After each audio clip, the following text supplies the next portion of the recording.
Okay, so this is a presentation about the context of Mice and Men, and it should help you to understand a little bit more about the background of the novel.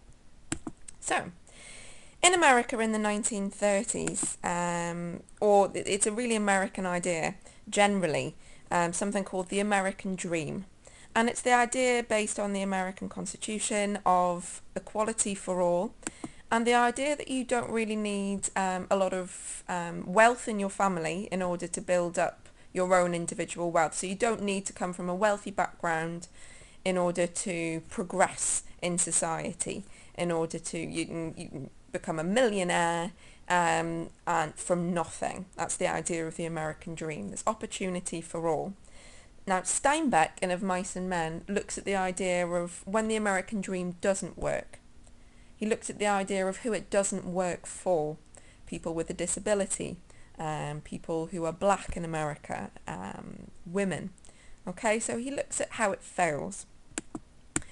And one of the reasons, or one of the things that were happening at the time that he wrote the novel, was something called the Wall Street crash. Now, this was sort of a financial crash in the 1930s that led to a Great Depression, which was great poverty. It's a little bit like a recession.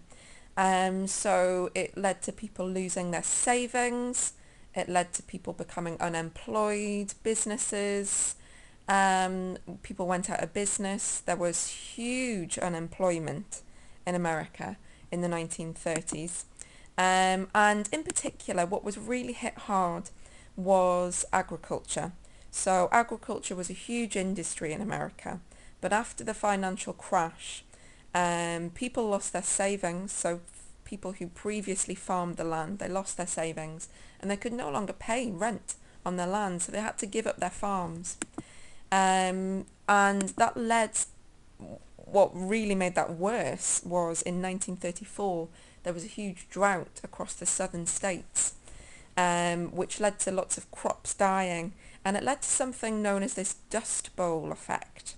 It led to vast swathes of land known as the Dust Bowl. So it literally was dusty land that was completely barren. You couldn't grow any crops on it. So not only had people lost their land, they were unable to sort of to move on because the land was essentially useless. So what families decided to do was they decided to pack up all of their stuff, and they became known as something called migrant workers. So they essentially moved across America and they set up something, what essentially were sort of shanty towns, where they just had all their possessions and they tried to look for work, they tried to look for further work. So you got vast numbers of families and unemployed men as well, sort of moving across America looking for work. It was essentially homelessness. Coupled with that as well, society, this is something that Steinbeck explores in the novel, society was something called very patriarchal. So that means men essentially were in control of society. They were the dominant part of the workforce. Although women were in the workforce, they got around about 50% less of the male wage, and they were more likely to be working inside the home and raising children. So this was the environment and the climate in which Steinbeck was publishing Of Mice and Men. He published it in 1936, so after the drought, in 1934, after the Wall Street crash, and he really wanted to examine the way society had been affected by all of these things. Okay, so make sure you come to the next lesson with a good understanding of a little bit about the background in which Steinbeck was publishing Of Mice and Men.